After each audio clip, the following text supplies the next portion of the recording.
Hello बच्चों, स्वागत है आपका अपने कुकुल में। तो पिछले जितने भी वीडियोस हो गए थे उसमें charges and its properties, Coulomb's law और उसके ऊपर ऑलमोस्ट 60 से 70 क्वेश्चन सब लोगों ने कर लिए। तो इस क्लास में एक नया कॉन्सेप्ट स्टार्ट होने जा रहा है, वो है इलेक्ट्रिक फील्ड। ठीक ठीक है। देखो, मान लो एक चार्ज है क्यू। क्यू के अतराफ का वो हिस्सा जहां पे कोई दूसरा फोर्स अगर इस विसिनिटी में आएगा तो वो फोर्स एक्सपीरियंस करेगा, चाहे वो अट्रैक्शन हो या फिर रिपल्शन हो। तो क्या बोल सकते हैं हम? डेफिनेशन क्या बन जाएगा?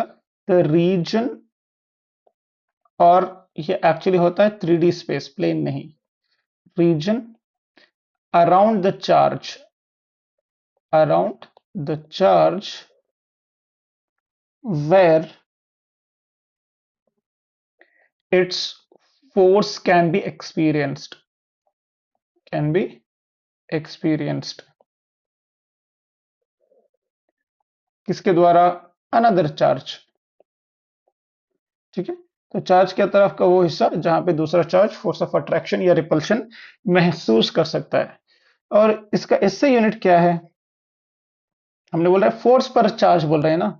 हाँ, force experience by charge, force पर चार्ज क्या बोल सकते हैं? न्यूटन पर कूलम्ब। इसका अल्टरनेट यूनिट भी है जो है वोल्ट पर मीटर।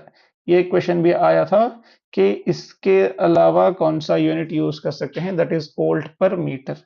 ठीक है। तो बेसिकली ये जो हमने आपको समझाया ये वाला पिक्चर, तो ये जो चार्ज है जिसकी वजह से फोर्स बन रहा है, इसको हम बोलते हैं सोर्स चार्ज। क्या बोलते हैं उसको? Source charge. और मान लो यहाँ टेस्ट करने के लिए कोई और एक चार्ज हमने रखा जो कि बहुत छोटा है, जिसका मैग्नीट्यूड नेग्लिजिबल है। इसे हम बोलते हैं टेस्ट चार्ज। टेस्ट चार्ज की क्या क्या क्वालिटीज हैं? This will have negligible magnitude, क्योंकि अगर इसका कुछ मैग्नीट्यूड है, अगर इसका भी कुछ मैग्नीट्यूड है, तो इसकी वजह से जो फील्ड, इस चार्ज की वजह से जो फील्ड जनरेट हो रही है, मतलब सोर्स चार्ज की वजह से जो फील्ड जनरेट हो रही है, तो वो बिगड़ जाएगी, वो मैनिपुलेट हो जाएगी, वो डिस्टॉर्ट हो जाएगी।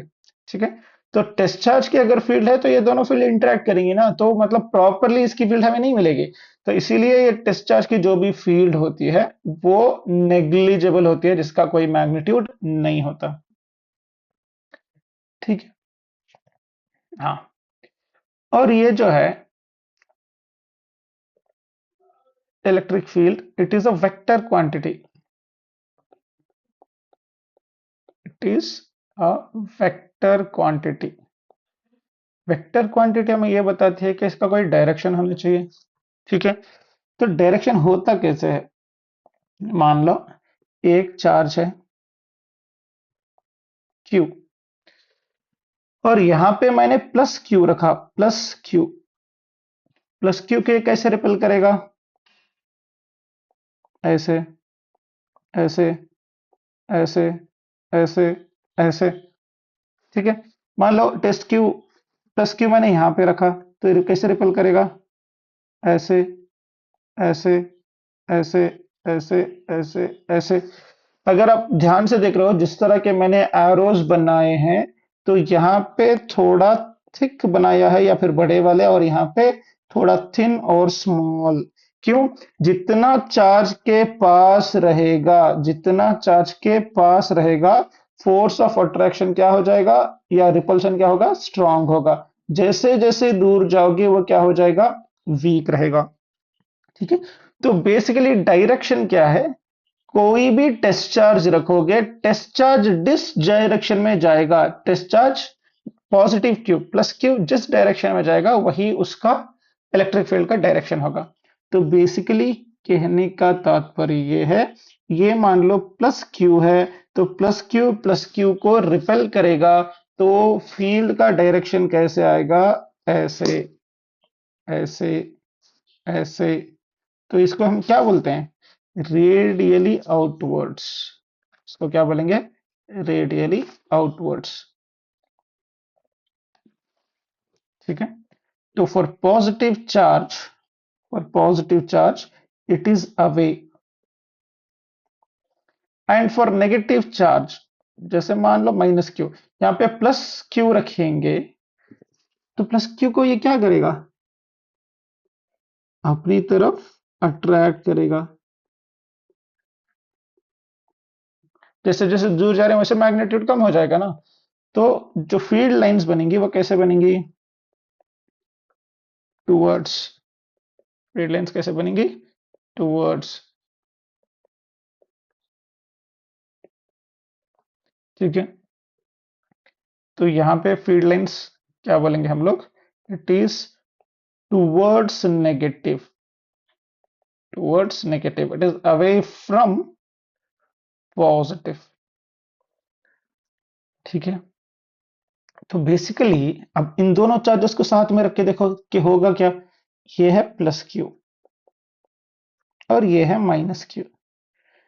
हमें तो पता है कि प्लस क्यू से अवे जाएंगी, प्लस क्यू से दूर जा रही हैं, और माइनस क्यू के पास आ रही हैं। क्या हम ये नहीं बोल सकते कि प्लस क्यू से स्टार्ट होके माइनस क्यू की तरफ जा रही हैं? ठीक है। तो बेसिकली टेस्ट चार्ज का जो ऑरिजिन है, ऑरिजिन क्या है? Positive charge, I mean field का ऑरिजिन क्या है? Positive charge. फील्ड कहां पे जाके टर्मिनेट होती है? वो है नेगेटिव चार्ज। Negative charge. ठीक। बेसिकली ये फील्ड लाइंस बनेगी कैसे? कुछ ऐसे, प्लस क्यू से स्टार्ट हो गई, माइनस क्यू पे एंड हो गई, प्लस क्यू से स्टार्ट हो गई, माइनस क्यू पे एंड हो गई, प्लस क्यू से स्टार्ट, माइनस क्यू से एंड, कुछ और आके माइनस क्यू पे एंड, कुछ और आके माइनस क्यू पे एंड, प्लस क्यू से कुछ और स्टार्ट होके बाहर जा रही है। ठीक है। मान लो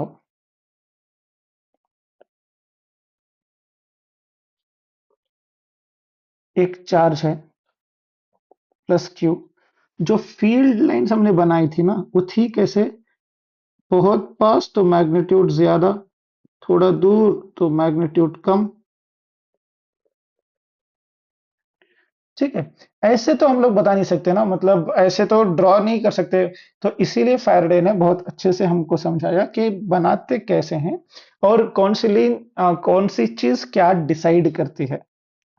ठीक। अब हम लोग बात करें स्ट्रेंथ ऑफ द फील्ड के बारे में। स्ट्रेंथ ऑफ द फील्ड, यहाँ पे हम लोग किस बारे में बात करेंगे? डेंसिटी। जैसे मान लो एक चार्ज है Q, इसकी जो फील्ड लाइंस बनेगी ना बेटा, कुछ ऐसे बनेंगे।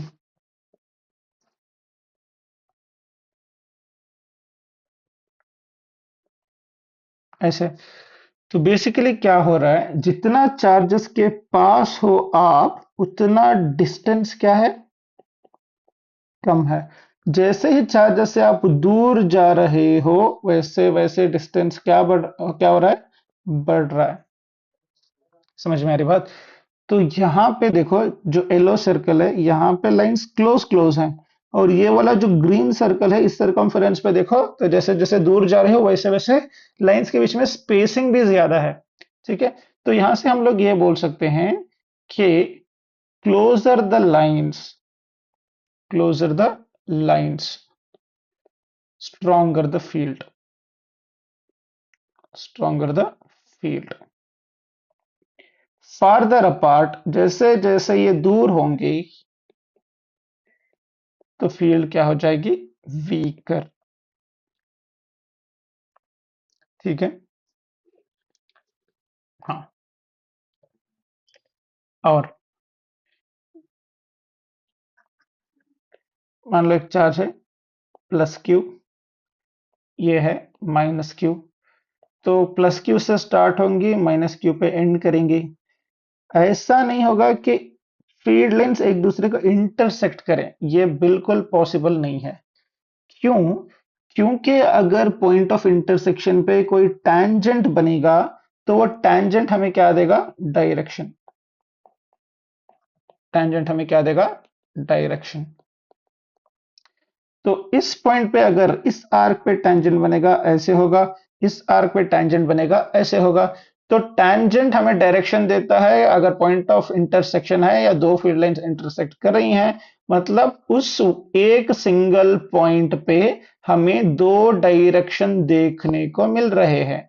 तो इस वजह से किसी पॉइंट पे दो डायरेक्शन का होना पॉसिबल नहीं है। वेक्टर सिर्फ प्रॉपर डायरेक्शन एक देता है, एक सॉलिड डायरेक्शन होता है। अगर दो डायरेक्शन है तो that is not possible, that is not possible. तो इसका मतलब क्या है? Field lines never intersect. Field lines के बारे में और इन डिटेल पढ़ेंगे, फिलहाल फील्ड के बारे में पढ़ रहे हैं, ये सारी चीजें भी बीच बीच में आ रही हैं। ठीक है, अब देखो,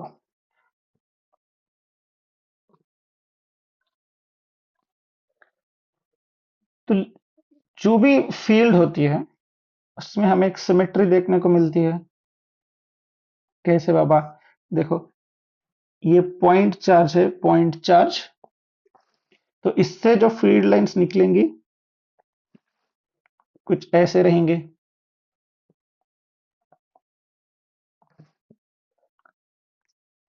कि प्लस क्यू के लिए। ऐसे ही माइनस क्यू के लिए अगर बना रहे हो तो सेम फील्ड लाइंस चार्ज की तरफ।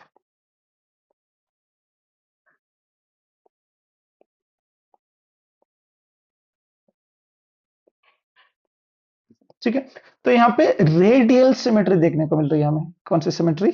रेडियल। किन चार्जेस की वजह से? पॉइंट चार्जेस की वजह से। ठीक है, तो और किस तरह के चार्ज हम लोग पढ़ेंगे? मान लो एक लाइन चार्ज है, एक सिंपल लाइन है जिसके ऊपर कंटिन्यूस चार्ज डिस्ट्रीब्यूशन है, plus Q plus Q plus Q plus Q. तो हमें पता है कि प्लस से फील्ड अवे जाती है, तो ऐसे ऐसे ऐसे ऐसे ऐसे ऐसे ऐसे ऐसे ऐसे ऐसे ऐसे। तो इधर भी तो होगी अवे, और ये प्लेन में नहीं है, ये 3D स्पेस में बना रही है। तो मतलब इसको अगर 3D में इमेजिन करो, एक लाइन, एक रॉड को इमेजिन करो, रॉड के अतराफ अगर एक फील्ड जनरेट हो रही है, क्या वो एक सिलेंडर के शक्ल में नहीं दिखेगी? ध्यान से सोच, इमेजिन करके देखो। तो यहां पे सिमेट्री कौन सी है? सिलिंड्रिकल। किस चार्जेस की वजह से? लाइन चार्ज की वजह से। ऐसे ही अगर एक प्लेन है, ठीक है, प्लेन की वजह से भी कैसी फील्ड बनेगी? यूनिफॉर्म। यूनिफॉर्म सिमेट्री रहेगी यहां भी। ठीक है, चलो, तो हमने डायरेक्शन के बारे में बात की। तो डायरेक्शन हमेशा क्या होता है? Direction of the field is always from plus Q to minus Q. तो ये बेसिक बेसिक बेसिक सी चीजें थी। ठीक, और ये किसी भी क्यू के लिए हमेशा कांस्टेंट होती हैं। तो force on a charge remain same through out the field. हाँ, कुछ टाइप्स ऑफ फील्ड्स के बारे में बात करते हैं। Types of electric field.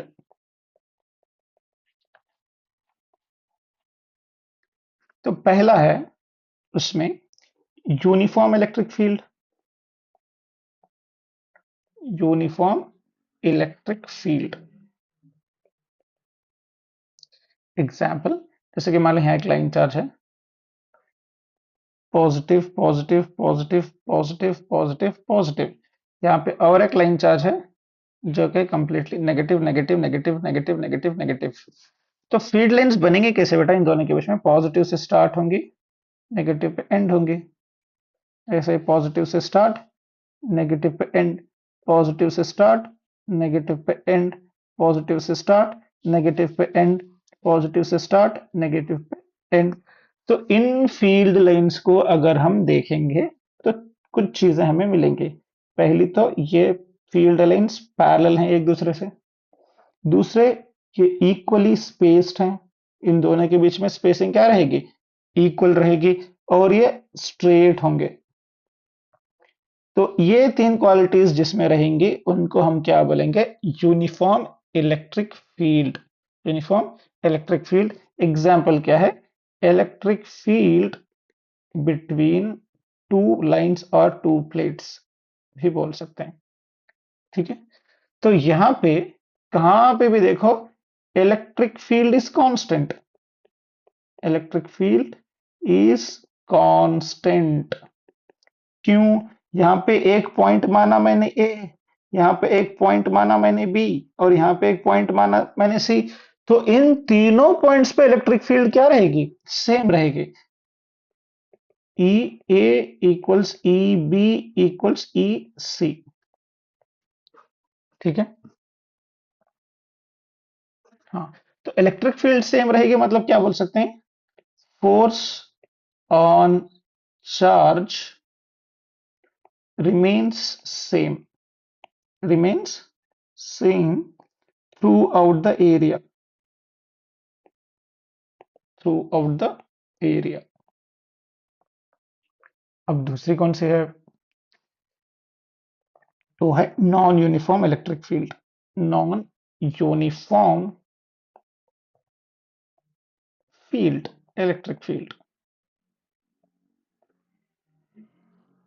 जिन जिन बच्चों को बहुत स्लो लग रहा है तो प्रेफरेबल रहेगा कि 2x की स्पीड पे रख के देखें। तो यहाँ पे एग्जाम्पल के तौर पर मैं डायग्राम बता देता हूँ आपको। मान लो फील्ड ऐसी है।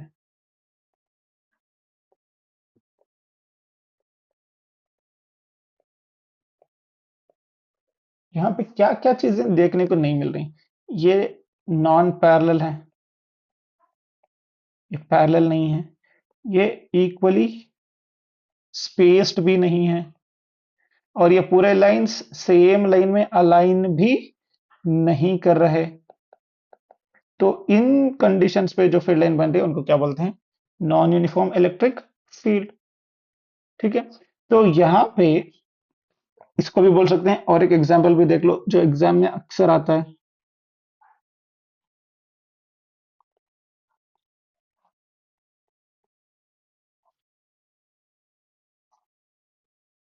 हाँ, तो इन इन इलेक्ट्रिक फील्ड को भी क्या बोलते हैं? Non uniform. नॉन यूनिफॉर्म क्यों बोलते हैं? ध्यान से देखो, यहाँ पे एक पॉइंट है बेटा, अगर ए, यहाँ पे एक पॉइंट है बी, तो हमने क्या बोला था? जितना क्लोज रहेंगी उतनी फील्ड ज्यादा रहेगी। जितना डिस्टेंस बढ़ेगा, जितना फार्दर अपार्ट रहेंगे, उतना फील्ड क्या हो जाएगी? घट जाएगी। मतलब इससे हम ये बोल सकते हैं कि electric field on A is much much greater than electric field on B. या और एक एग्जांपल ले लो।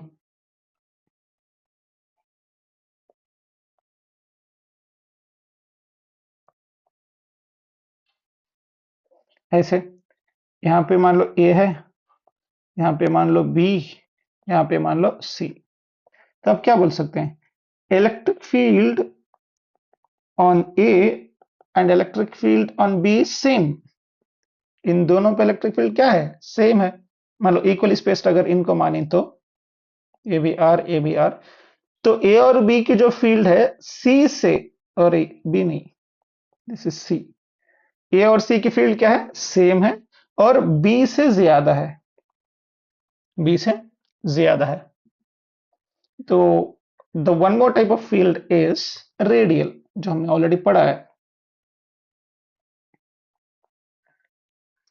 तो ये कैसे होते हैं? या तो कन्वर्जेंट या divergent.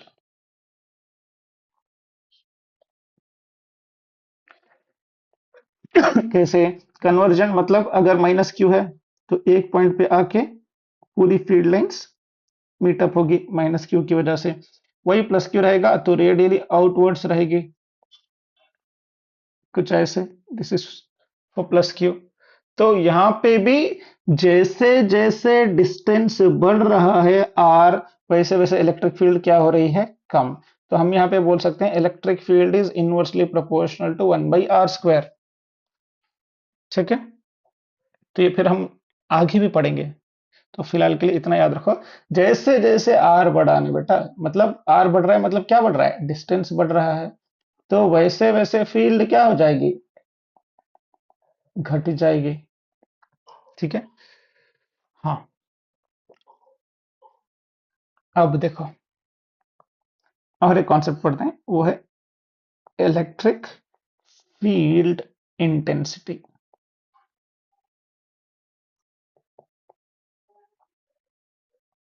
Electric field intensity,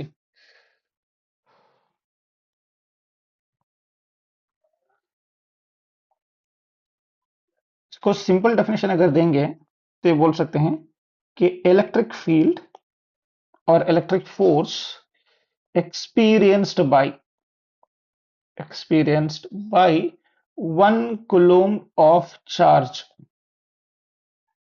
1 coulomb of charge। ठीक है, तो बेसिकली इसको लिखते कैसे हैं, देखो, E is equals to F by Q, या स्टैंडर्ड चार्ज के लिए हम लोग मान लेते हैं क्यू नॉट। तो ये जो क्यू नॉट है, ये हमने बोला था ये टेस्ट चार्ज होगा। टेस्ट चार्ज की जो इलेक्ट्रिक फील्ड होती है that is almost equals to zero, that is tending towards zero. तो इसको वेक्टर फॉर्म में लिखेंगे कैसे, E is equals to limit Q tends to zero F by Q.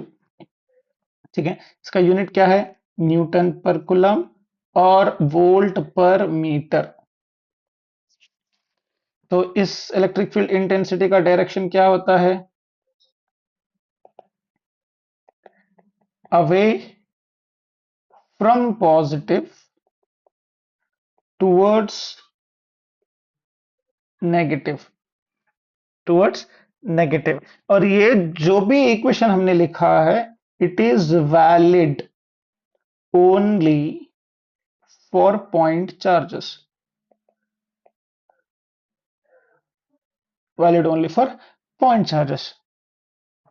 और मान लो हमने बोला कि ये तो है क्यू, यहां पे फील्ड बता सकते हैं हम लोग, यहां पे फील्ड बता सकते हैं, लेकिन चार्ज की अपनी लोकेशन पे फील्ड हम नहीं बता सकते। तो क्या बोल सकते हैं, इलेक्ट्रिक फील्ड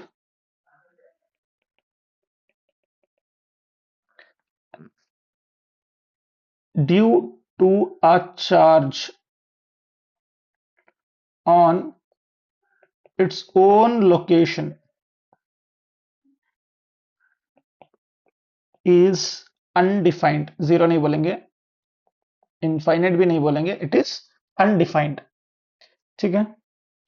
हाँ, देखो, सबसे पहला इसमें इलेक्ट्रिक फील्ड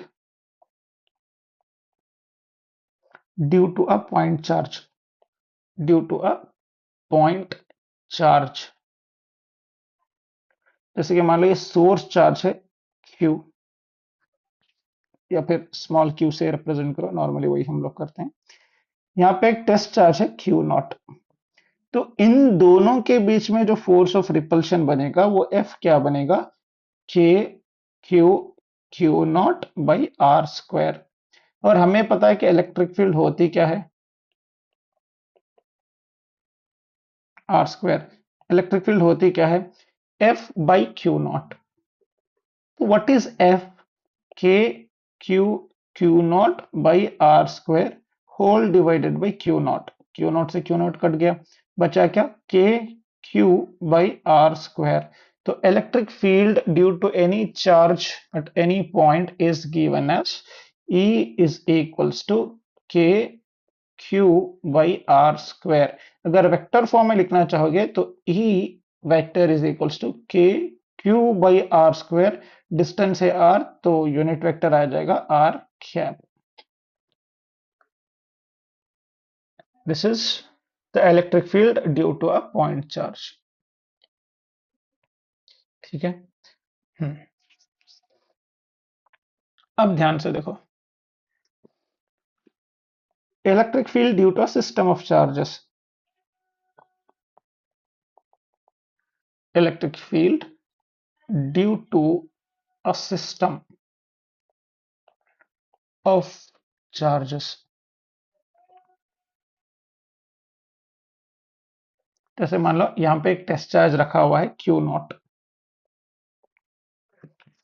और यहाँ पे है Q1, Q2, Q3 and so on. मान लो -Q3, तो Q1 इसे रिपेल करेगा ऐसे, Q2 इसे रिपेल करेगा ऐसे,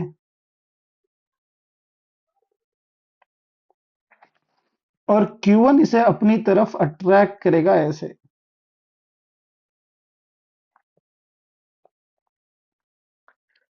ठीक है, तो बेसिकली इस पे जो फोर्स लग रहा है Q1 की वजह से मान लो E1, Q2 की वजह से मान लो E2, इसकी वजह से मान लो E3, तो जो E नेट है वो क्या हो जाएगा, E1 plus E2 plus E3 and so on.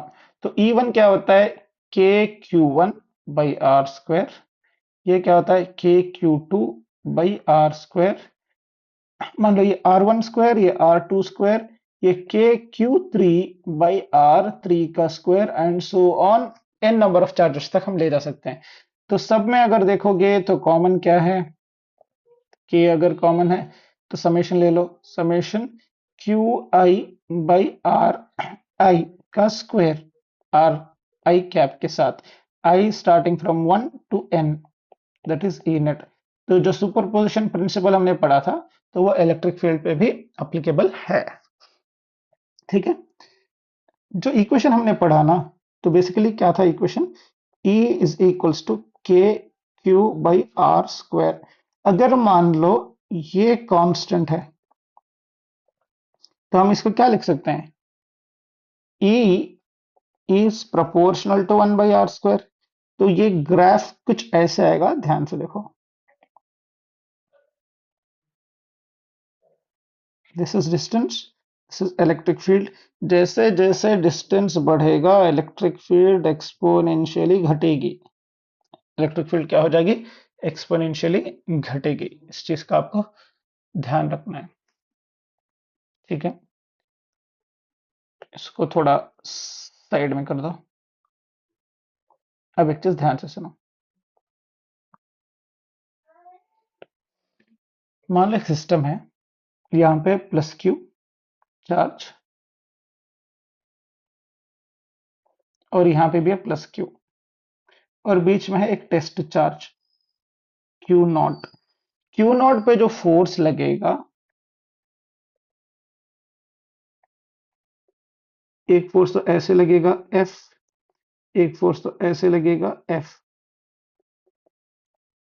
तो जो F नेट होगा वो क्या हो जाएगा, 0, क्योंकि two equal forces are in opposite direction.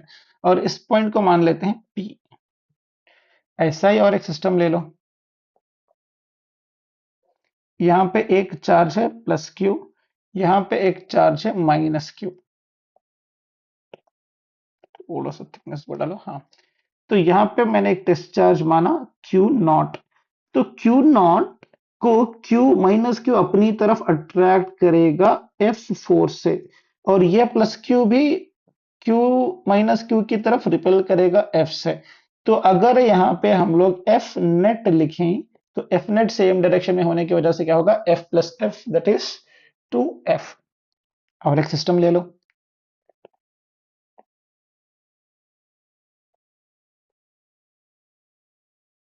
हाँ, तो इस पॉइंट को हम लोग समझने के लिए क्यू ले लेते हैं, और ये पॉइंट है आर, आर। ठीक, हाँ, मान लो ये सिस्टम है माइनस क्यू और ये चार्ज भी है माइनस क्यू, तो माइनस क्यू इस वाले क्यू को अट्रैक्ट करेगा अपनी तरफ, और ये वाला क्यू को माइनस क्यू अट्रैक्ट करेगा अपनी तरफ। तो और ये एंगल कितना है, दिस इज 90 डिग्री। तो इसका रिजल्टेंट कहां आएगा, एग्जैक्टली एट द सेंटर। तो ये कितना हो जाएगा √2f। तो हमें बताना है कि इन तीनों फोर्सेस में मैक्सिमम कौन सा है, that is electric field due to Q। सबसे मिनिमम कौन सा है, electric field due to P। अगर इसको हम प्रॉपरली अरेंज करें तो electric field due to Q is greater than electric field due to R, that is also greater than electric field due to P। तो सबसे मैक्सिमम यहां पे और सबसे मिनिमम यहां पे, और यहां पे हाफ नहीं है, √2 है। तो मतलब ये प्रोपोर्शनल टू 1/r² के हिसाब से फील्ड घट रही है। तो फील्ड आर 2 गुना घटा तो इलेक्ट्रिक फील्ड √2 टाइम्स। ठीक है, ठीक है, चलो। हाँ, one last concept of this video, बहुत ही ध्यान से देखना। देखो, जो चीज मैंने अभी पढ़ाई थी वही मैं थोड़ी बहुत रिपीट कर रहा हूँ, कुछ अलग अलग डायग्राम्स के साथ। तो यहाँ पे एक पॉइंट है बेटा, तो हम लोग कॉर्नर्स में प्लस क्यू मान के चल रहे हैं। तो एक फोर्स इधर, एक फोर्स इधर, एफ और एफ, तो इसके ऊपर ई नेट या एफ नेट क्या हो जाएगा, 0। ठीक है, और एक भी तो हमने पढ़ा था कुलम्ब्स लॉ में।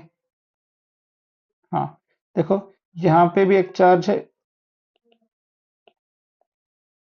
Plus Q plus Q plus Q, तो सेंटर पे ई नेट क्या होगा, 0। ठीक है, किस वजह से, किस वजह से 0 हो जाएगा, ध्यान से देखो। तो ये क्यू इसे रिपेल करेगा ऐसे, ये क्यू इसे रिपेल करेगा ऐसे, और ये क्यू इसे रिपेल करेगा कुछ ऐसे। अगर इन दोनों का, इसका और इसका रिजल्टेड लेंगे, वो एग्जैक्टली ऑपोजिट आएगा। इस फोर्स और इस फोर्स का जो मैग्नीट्यूड है और डायरेक्शन है कैंसिल हो जाएगा, तो एफ नेट विल बी 0 और इलेक्ट्रिक फील्ड विल बी 0। तो और एक डायग्राम देख लो, मान लो यहाँ पे चार्जेस हैं plus Q plus Q plus Q plus Q, तो यहां सेंटर में क्या हो जाएगा, फोर्स या फील्ड, दैट इज 0। तो बेसिकली कहने की बात यह है, centre of symmetry, centre of symmetry में नेट इलेक्ट्रिक फील्ड जो होती है वो क्या होती है, 0। जैसे कि मान लो एक सर्कल ले लिया हमने, इस सर्कल जैसा नहीं लग रहा लेकिन है सर्कल। मान लो इसके सेंटर में इलेक्ट्रिक फील्ड क्या होगी, 0। कोई एक हेक्सागन है,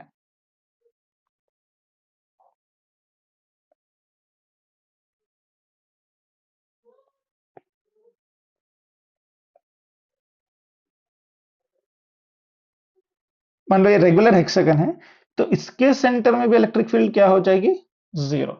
तो कोई भी सेंटर ऑफ सिमेट्री हो तो वहां पे जो इलेक्ट्रिक फील्ड होगी वो क्या होगी, 0। ठीक है, अब एक चीज पढ़ते हैं, ध्यान से देखो। तो हमने इक्वेशन क्या पढ़ा था, E is equals to F by Q, या हम ये बोल सकते हैं कि F is equals to Q E. मान लो यहाँ पे एक चार्ज है Q, और इसकी वजह, इस फोर्स, इस चार्ज के मास की वजह से नीचे फोर्स लग रहा है mg। तो इसका काउंटर फोर्स कितना रहेगा कि इसको बैलेंस किया जाए, तो ऊपर की तरफ जो फोर्स लगेगा वो क्या है, Fe, जो कि QE के बराबर है। तो ये फोर्स बैलेंस कब होगा, ठीक है, ग्रेविटेशनल फोर्स mg नीचे की तरफ, और बैलेंस करने के लिए इलेक्ट्रोस्टैटिक फोर्स ऊपर की तरफ। अगर इसको हम पढ़ेंगे तो QE ये वैल्यू बराबर होगी mg के, ये वैल्यू बराबर होगी mg के। तो इलेक्ट्रिक फील्ड कितनी होनी चाहिए, mg बटे q जितनी अगर होगी तो ये बैलेंस हो जाएगा। So this is important. तो आज के लिए इतना काफी है, मिलते हैं अगले वीडियो में। Till then keep learning, keep exploring, have a great day ahead, all the very best for your future. अगर कोई डाउट है तो do let us know in the comment section. All the very best. Allah Hafiz.